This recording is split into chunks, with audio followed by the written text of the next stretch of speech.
विधानसभेमध्ये एका पक्षाची सत्ता येणार आहे का? विधानसभेमध्ये एक मुख्यमंत्री जो एकच पक्ष देईल असं होईल का? किंवा परत 2-4 पक्षाचं मिळून सरकार होईल? महाविकास आघाडीला नाव ठेवत होते, युती तशीच झाली. ज्या सत्ताधारी पक्षानं शिंदे साहेबांच्या नेतृत्वाखाली सरकार स्थापन केलं ते 40 आमदारांना मुख्यमंत्री पद दिलं आणि 105 आमदाराचा नेता रुसून बसला, मला कुठलंही पद नको.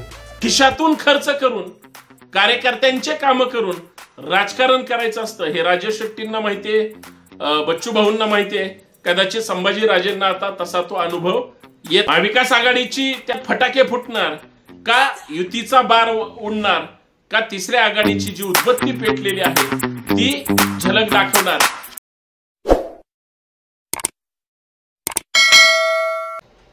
तिसऱ्या आघाडीची उद्बत्ती पेटलेली आहे. महाराष्ट्रात पहिलेच महाविकास आघाडी नावाने 3 पक्ष एकत्र आले.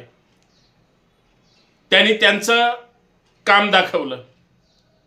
नंतर 2 पक्ष त्याच्यातून फुटून सत्तेत आता परत 3 पक्ष आलेले आहेत. सत्ताधारी पक्षांनी त्यांची घंटा वाजवलेली आहे आणि आता तिसरी आघाडी 3 नेते एकत्र मिळून महाराष्ट्राच्या विधानसभेमध्ये प्रवेश करण्यासाठी आता उद्बत्ती पेटवलेली आहे. लोक विश्वास ठेवतील? लोकांचा विश्वास सत्ताधाऱ्यांवर आणि त्यांच्या लाभार्थ्यांवर राहिलाय. लोकांना खरं सांगा, असं वाटतं का की सत्ताधारी फार चांगले आहेत आणि विरोधक अत्यंत वाईट? असं आहे का की गेल्या 10 वर्षामध्ये केंद्र सरकारने ज्या पद्धतीनं सर्वसामान्य गोरगरीब कष्टकरी कामगार शेतमजुरांपासून सामान्य माणसांपर्यंत जी सुडाची भावना धरली, जी सुडाची भावना राबवली गेली, या राज्यात किंवा देशात कुणीही सुखी नाही अशी चर्चा, अशी कुजबूज सर्वसामान्य माणसाच्या मनात असताना सुद्धा या राज्याची लोकशाही धोक्यात आणण्याचं काम वारंवार होतंय. या देशात किंवा आपल्या महाराष्ट्रात कायदा सुव्यवस्थेचा प्रश्न खरंच किती गंभीर झालाय, किती जटिल होऊन बसलाय याच्याकडे सुद्धा सरकार गांभीर्याने पाहत नाही. आणि मग याच सरकारचे लाभार्थी 2.5 वर्ष यांच्यासोबत, 2.5 वर्ष यांच्यासोबत, 6 वर्ष यांच्या प्रमुख पदावर असं बसल्यानंतर लोक तिसरा पर्याय म्हणून यांना स्वीकारतील का? या आणि अशा असंख्य विषयावर मित्रांनो आपल्याला चर्चा करायची. ज्या ज्या नेत्यांनी तिसरी आघाडी त्या ठिकाणी निर्माण केली त्यांच्यावर लोकांचा विश्वास आहे का? ते लोकांमधले नेते आहेत का? आणि सगळ्यात महत्त्वाचं, त्यांच्यावर विश्वास का ठेवायचा? या आणि अशा सगळ्या विषयावर रोखठोक सविस्तर चर्चा करणार आहोत. सर्वांना सप्रेम जय जिजाऊ. मी संतोष शिंदे आपलं या सामाजिक विचारपीठावर मनपूर्वक हार्दिक स्वागत करतो. विनंती एवढीच करतो, व्हिडिओ शेवटपर्यंत पहा, जास्तीत जास्त शेअर करा.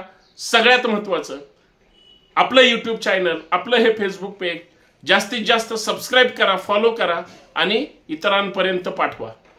मित्रांनो, महाराष्ट्रामध्ये विधानसभेच्या 2024च्या निवडणुका अवघ्या 1.5 महिन्यावर आलेल्या आहेत.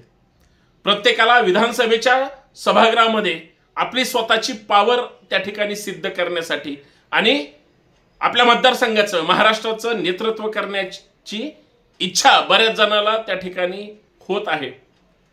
एका बाजूला महाविकास आघाडी तगडी त्या ठिकाणी टीम आहे, दुसऱ्या बाजूला सत्ताधारी युती म्हणून यांची सुद्धा संख्या तशीही काही कमी नाही. परंतु एका बाजूला हे 2 युती आणि आघाडी असताना आता तिसऱ्या आघाडीनं आपलं दुकान उघडलेलं आहे. त्यांनी त्यांची उद्बत्ती पेटवलेली आहे. मग राजू शेट्टी असतील, बच्चू भाऊ कडू असतील किंवा छत्रपती संभाजी राजे असतील, या तिघांनी मिळून तिसऱ्या आघाडीची घोषणा केली. खरं तर या राज्याला अजून 1-2 पक्ष आहेत ज्यांची मार्केटमध्ये चर्चा असते. मग ती वंचित बहुजन आघाडी असेल किंवा राज ठाकरेंची मनसे असेल. कुणासोबत जाणार, काय करणार, आघाडी करणार की नाही, युतीमध्ये जाणार की नाही, किंवा स्वतंत्र लढणार का, परत विधानसभा लढवायचीच नाही, बाहेरून पाठिंबा देणार, असे बऱ्याच गोष्टी ह्या मनसेकडून असेल किंवा कुणासोबत जाणार ह्या वंचितकडून असतील. या चर्चा महाराष्ट्रात अबाधित आहेत. पण ज्या राजू शेट्टींना महाविकास आघाडीनं विधान परिषद देऊ केली होती, ओंजारलं होतं, गोंजारलं होतं. एवढंच काय तर आम्ही तुम्हाला तुमचा वाटा देऊ, त्या विधान परिषदेची ऑफर राजू शेट्टी यांनी स्वाभिमानापुढे नाकारली. कदाचित स्वाभिमान त्यांचा शेतकऱ्यांशी, त्यांच्या कार्यकर्त्यांशी किंवा इथल्या महाराष्ट्राच्या विचाराशी निगडीत असावा. कारण कुठलाही व्यक्ती विधान परिषदेची समोरून ऑफर आल्यानंतर नाकारणारा राजू शेट्टी व्यतिरिक्त महाराष्ट्रात दुसरा माणूस नाही. अहो, फक्त 50 खोक्याचं नुसतं घबाड दाखवलं तर 40 आमदार गुवाहाटीला पळून गेले. हा चमत्कार आहे. मग तो राजू शेट्टींच्या स्वाभिमानापुढे विधान परिषदेची ती जी काही चिंच होती ती चाखायचीच नाही, अशा पद्धतीची भूमिका राजू शेट्टीने घेतली. राजू शेट्टी तिसऱ्या आघाडीमध्ये आहेत. कदाचित त्यांच्या प्रामाणिकपणाचा किंवा निस्वार्थी चेहऱ्याचा उपयोग लोकसभेला होईल वाटलं होतं, पण लोकसभेला चमत्कार झाला नाही. 2 पंचवार्षिक लोकसभेच्या राजू शेट्टींना पराभव स्वीकारावा लागला. कदाचित पश्चिम महाराष्ट्राच्या कोल्हापूर आणि तिकडच्या पट्ट्यामध्ये राजू शेट्टींची 2-4 तालुक्यामध्ये जी ताकद आहे ती परत एकदा खासदार म्हणून त्यांना ती ताकद दाखवता आलेली नाही. ज्या शिंदे साहेबांच्या गाडीमध्ये बसून राजू शेट्टी साहेबांचे आत्ताचे सहकारी बच्चू कडू यांनी जो काही गुवाहाटीचा प्रवास केला होता तो महाराष्ट्र विसरलेला नाही. बच्चू भाऊंची स्वतःची स्वतंत्र ताकद आहे.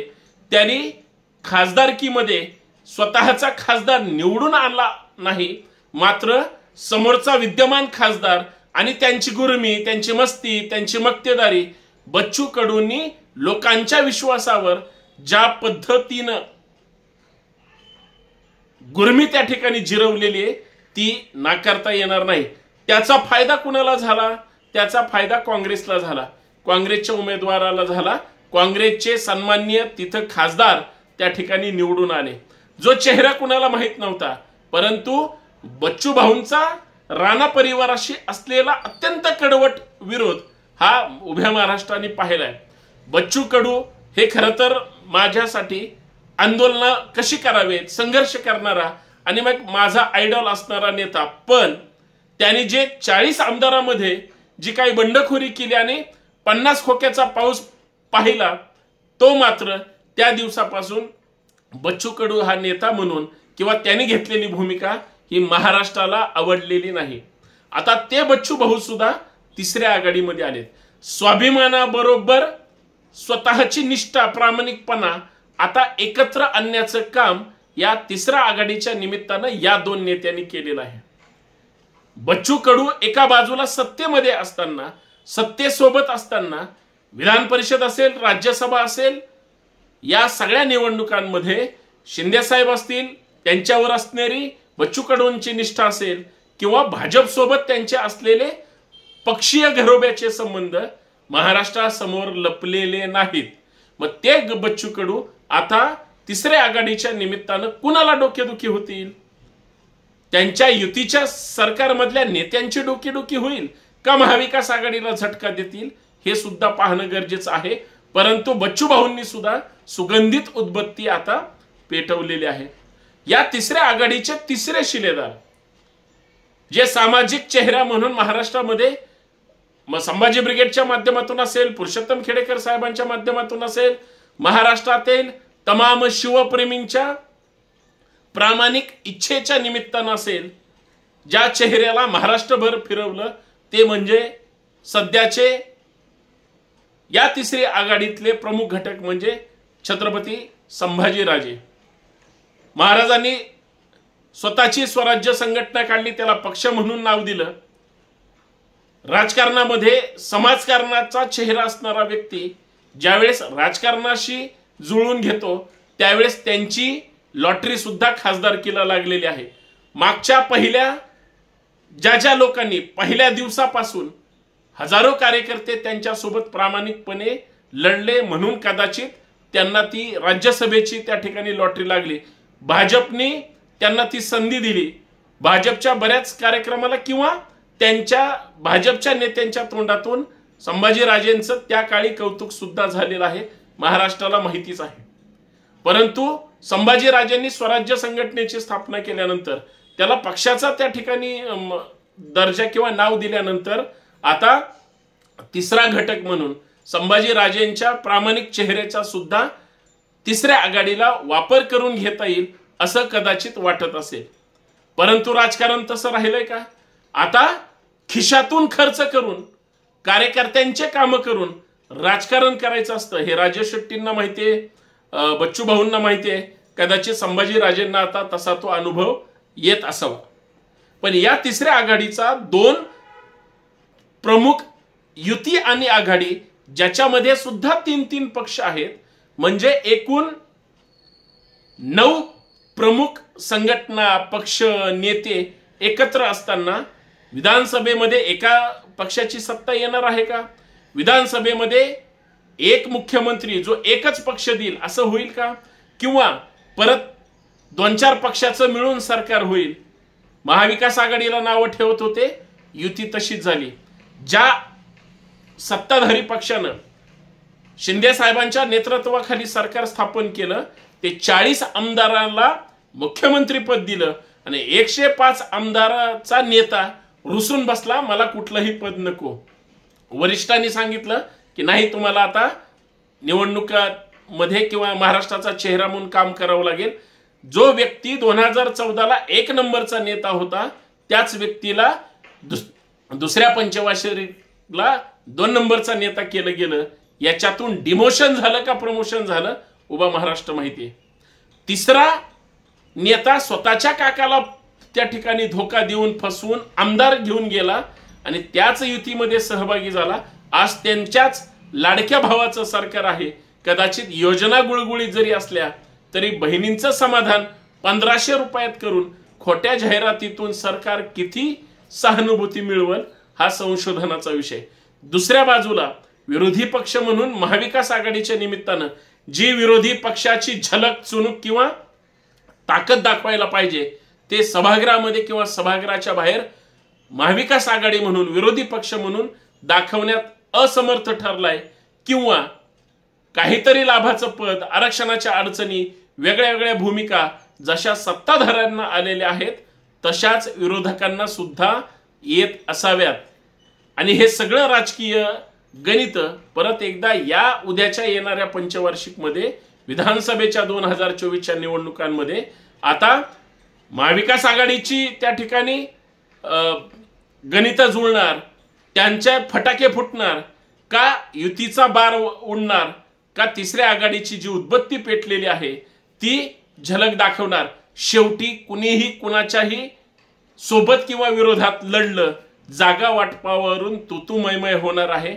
अहो, ब्रेकिंग न्यूज तर अशा येतात की जागा वाटपाच्या बैठकीला कुठला पक्ष उपस्थित राहिला, कोण नेता उपस्थित राहिला, मग हा रुसला, मग तो नाही आला, त्याला डावललं गेलं, ही जागा आम्हाला पाहिजे, ती जागा त्यांना पाहिजे.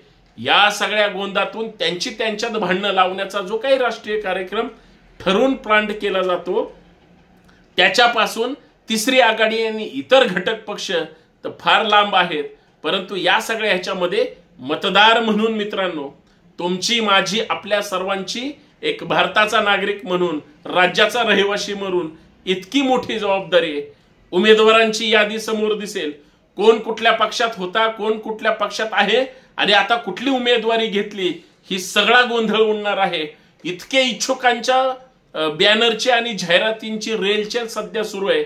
अजून आचारसंहिता जाहीर झालेली नाही, पण त्या अगोदरच कोण कुठल्या गटात जाणार, कोण कुणाची तुतारी वाजवणार, कोण हातात घड्याळ बांधणार, कोण स्वतःचं अस्तित्व टिकून ठेवणार किंवा कुणाला तिकीट मिळतंय आणि कुणाचं तिकीट कट केलं जातंय, हा एक भयानक गेम सुरू आहे.